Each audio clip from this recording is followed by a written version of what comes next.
Sir, அரசியலில் வந்து இந்த நியாயம் தர்மம் எல்லாம் பார்க்குறதா இருந்தாக்க எடப்பாடியெல்லாம் இப்படி நடந்துக்க மாட்டார்.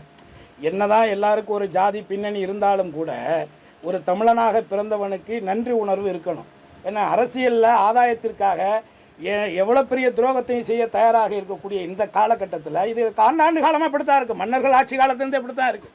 இதில் ஒன்றும் மாற்று கருத்து இல்லை. அதனால் இதில் வந்து நயினா நாகேந்திரன் ஒன்றும் புனிதர்லாம் கிடையாது. அவர் செய்த வேலைகள் எவ்வளோ இருக்குல்ல, அவர் இந்த பதவிக்கு ஆகவும் அது மற்றபடி அவங்களுக்குள்ள எவ்வளோ இருக்குல்ல, எல்லாமே ஒரே குட்டையில் ஊர்ன மட்டைகள்னு தானே சொல்லுவாங்க.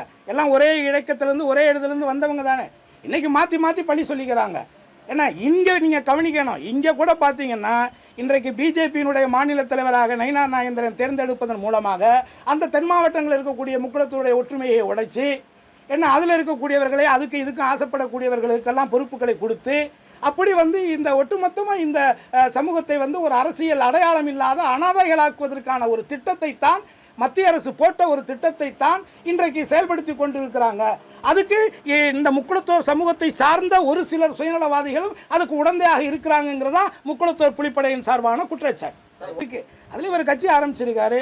இன்னும் அவர் மக்களை நேரடியாக சந்திச்சோ மக்களுடைய போராட்டங்களுக்கோ மக்களுடைய பிரச்சனைகளுக்கு களத்தில் இறங்கி குரல் கொடுக்கக்கூடிய ஒரு நிலைகள் இல்லாமல் அவர் இந்த கார்ப்பரேட் சிஸ்டத்தில் ஒரு இந்த ஃபேஸ்புக்கு வாட்ஸ்அப்லேயே நம்ம அரசியல் நடத்திடலான்னு நினைக்கிறாங்க.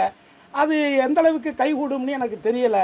என்னை பொறுத்தவரை தமிழகம் நல்லா இருக்கணும், தமிழ் காக்கப்படணும், தமிழர்களுடைய வாழ்வு வந்து போற்றப்படணும்னு நினைக்கக்கூடிய ஒவ்வொருவரையும் நான் வரவேற்கிறேன். கூட்டம் வராமல் எப்படி சார்? இத்தனை வருஷமாக பெரிய நடிகராக இருக்கிறாரு, எனக்கே இவ்வளோ பேர் வந்து பின்னாடி நிற்கிறான். அப்போ அவ்வளோ பெரிய நடிகருக்கு வரமாட்டாங்களா? ஆனால் எல்லா தவறுகளையும் செய்துவிட்டு தன்னை உத்தமர் போல பகடம் போடுறாருல, வேஷம் போடுறாருல, அது எனக்கு பிடிக்கல. அது பொய்ன்னு சொல்கிறேன். அவருடைய உடம்பு முழுக்கவே விஷம்தான், அதில் ஒன்றும் மாற்று கருத்தே கிடையாது. அவர்கிட்ட உண்மையை நீ எதிர்பார்க்க முடியாது, நன்றி எதிர்பார்க்க முடியாது. இப்படி சுயநல வாழ்க்கையில் தன்னுடைய குடும்பத்தார்கிட்டையே தன்னை சுற்றி இருக்கக்கூடிய இத்தனை ஆண்டு காலம் பயணம் செய்த கட்சிக்காரர்கள்ட்டையே உண்மையாக இருக்க முடியாத, இருக்கக்கூடாதுன்னு நினைக்கக்கூடிய எடப்பாடி எப்படி தமிழகத்திற்கும் தமிழக மக்களுக்கு உண்மையாக இருப்பாங்க?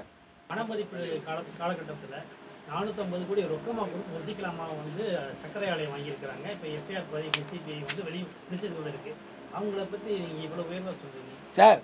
குற்றச்சாட்டு இல்லாத அரசியல்வாதி யார் இருக்கா? எடப்பாடி மேலே தான் குற்றச்சாட்டு இருக்குது. நானே குற்றச்சாட்டு சொன்னல, கடைசி 2021 எனக்கு என்னுடைய தொகுதிக்கு எனக்கு ஒதுக்கின அந்த கம்மா, என்ன கம்மா அது? ஆர்எஸ் மங்கல கம்மாய்க்கு மங்கல கம்மாய்க்கு ஒதுக்கின நிதியில் வந்து ஒவ்வொரு எம்எல்ஏக்கும் அந்தந்த இதுக்கு வேலை செய்கிறவங்களுக்கெல்லாம் மாவட்ட சில எல்லாருக்கும் பிரித்து கொஞ்சம் காசு கொடுப்பாங்கல்ல, ஏதாவது ஒன்று செய்வாங்கள்ல ஒருத்தருக்கும். அது மாதிரி அந்த கடைசி நேரத்தில் வந்த ஃபண்டில் மொத்தமெல்லாம் எடுத்துகிட்டு போனார். கேட்டால் அடுத்து எலெக்ஷன் வருது காசு வேணும்னு எடுத்துகிட்டு போனார். அதெல்லாம் குற்றச்சாட்டு இல்லையா? தவறு இல்லையா? ஏன் அவருடைய சம்பந்திக்காரர் மேலே தான் கோடிக்கணக்கான ஊழல் வழக்கு இருக்கா இல்லையா? தவறு செய்கிறது தவறு தான் சார். அது யார் செஞ்சாலும் தவறு தான் சார். ஆனால் இங்கே அதானி செய்யலையா சார்? அம்பானி செய்யலையா சார்? ஆட்டுக்குட்டி செய்யலையா சார்? அவங்க எல்லாரும் செய்கிறதெல்லாம் தவறு இல்லை. நீங்கள் வந்து ஒரு கட்சின்னு சொல்லிக்கிட்டு ஒரு கட்சி ஃபண்டுன்னு சொல்லிக்கிட்டு மாற்றிக்கிட்டு 1500 கோடி வாங்கலாம், அது தவறு இல்லை. இதே மாதிரி ஊரில் இருக்கிறவங்க எல்லாத்தையும் வளைச்சி போகலாம். நீ உலகத்திலேயே என்ன பார்ட்டி ஃபண்டுங்கிற பேரில் மிரட்டி காசு வாங்கி ஆட்டையை போட்டு அக்கௌண்ட்டில் வச்சுருக்கிற ஒரே கட்சி பிஜேபி தான். அது உங்களுக்கு தவறாக தெரியாது. இவங்களும் யார் சார் இங்கே அரசியலில் யாராவது நேர்மையாக யார் சார் இருக்கா சொல்லுங்கள் சார்? தப்பு செய்ய யார் சார் இருக்காங்க? மக்கள் வந்து நேர்மையானவங்களை தேர்ந்தெடுக்கக்கூடாது, தேர்ந்தெடுக்கணும் தான் சார் சொல்கிறோம். நேர்மையே பாருங்கள். அதே நேரத்தில் இல்லை சார், இப்போ நீங்கள் சொல்கிறீங்கல்ல, இப்போ நீங்கள் சொல்கிற இப்போ மோடி மேலே குற்றச்சாட்டு இருக்குது, இதே வந்து அமித்ஷா மேலே குற்றச்சாட்டு இருக்குது. இன்றைக்கி ஒரு தீர்மானம் கொண்டுட்டு வரேன்னு சொல்கிறாங்க. ஆனால் அவரே ஒரு வழக்கில் ஜெயிலில் இருந்தவர் தான்.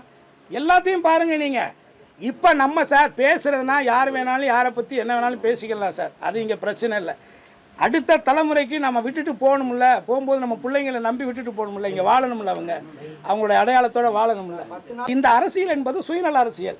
எடப்பாடியினுடைய அரசியல் என்பது என்னை பொறுத்தவரை புரட்சி தலைவி அம்மா அவருடைய கனவை பள்ளம் தோண்டி புதைக்கக்கூடிய வேலையை எடப்பாடி பழனிசாமி செய்து கொண்டிருக்கிறார். அனைத்து இந்திய அண்ணா திராவிட முன்னேற்றக் கழகத்தினுடைய அடிமட்ட தொண்டரிலிருந்து அனைத்து பொறுப்புகளில் இருப்பவர்கள் தன் கட்சியை புரட்சித் தலைவர் அவர்களால் உருவாக்கப்பட்டு உயிரை கொடுத்து மக்களுக்காக நான் மக்களால் நான் என்று தாரக மந்திரத்தோடு இந்த கட்சியை அரியணை ஏற்றின அந்த அம்மாவினுடைய அந்த கனவை படுகுழியில் தள்ளிக்கிட்டு இருக்கார். அடுத்த வரக்கூடிய 2026 திராவிட முன்னேற்ற கழகத்தினுடைய ஆட்சி தான் உருவாகும். அன்றைக்கு எடப்பாடி தலைமையிலான அண்ணா திராவிட முன்னேற்ற கழகம் எங்கே இருக்குன்னே தெரியாது. ஆனாலும் அந்த கட்சி நல்லா இருக்கணும்னு செங்கோட்டையை மாதிரி நானும் நினைக்கிறேன். சார், எடப்பாடி பழனிசாமி இந்த வரக்கூடிய தேர்தலில் எடப்பாடி வெற்றி பெறுவதே கடினம் சார். நீங்கள் ரெக்கார்ட் பண்ணிக்கங்க. வரக்கூடிய 2000 அவர் எத்தனை ஓட்டுக்கு 2000 ரூபா கூட கொடுக்கணும் சார். அந்த மக்கள் எந்த மக்கள் வந்து என்னுடைய சமுதாய மக்கள் நினைக்கிறாரோ அந்த மக்களே நீ செய்தது துரோகம், என்ன மன்னிக்க முடியாத இன துரோகம், அங்கே செஞ்சு இங்கே செஞ்சு கடைசியாக எங்கள் ஆளு செங்கோட்டை மேலே கை வச்சுட்டியாங்கிற கோபத்தில் இன்றைக்கி அந்த மக்கள் கொங்கு மண்டல மக்கள் இருக்காங்க. நிச்சயமாக வரக்கூடிய 2026 தேர்தல் பழனிசாமிக்கு சரியான பாடம் புகட்டப்படும்.